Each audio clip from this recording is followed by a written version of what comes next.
mutakosa yo te mutakosa yo te losamo ozoyoka wana eza na kati ya bible ntango ozoyoka bible otanga bible omandula mpe malamu eza teke mutu akokosa yo biso bamama na yo todebriaka na biso toza biso bamama moko te bavanda boye balemba te tolemba te nde toalea todebriaka kotekaka tekaka na biso mama moko avanda ni azalaka te yebi nde badebriaka na bango tokata bafumwa na biso oyebi nga nateka mfumwa na nga mfumwa ekenda sango eza mbongo mingi soko senga na kotindela yo koteka kuna kotindelaka mbongo biso kuna mbongo yango wana nakumisi nzambe na oyo nyonso asali kati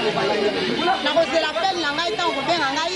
nde tokosola malamu oyo etali ya ngai na yo oyo etali ngai na yo yango wana pesa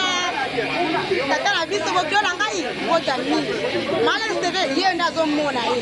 maketula ayaki wana akosaki ngai me amona nga personne boye banda kosa nga natala nga sikoyo tata na nga kufi amona nga nde nazali maketo omoni kako nazaka na dei aza na dei ya papa na nga ono nakosata tiwama yango nomoni nga nazaka soki ayaki kaka de mwa mingi te nde somona mobimba mpenza tato équipement ya église nde yango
Thank you.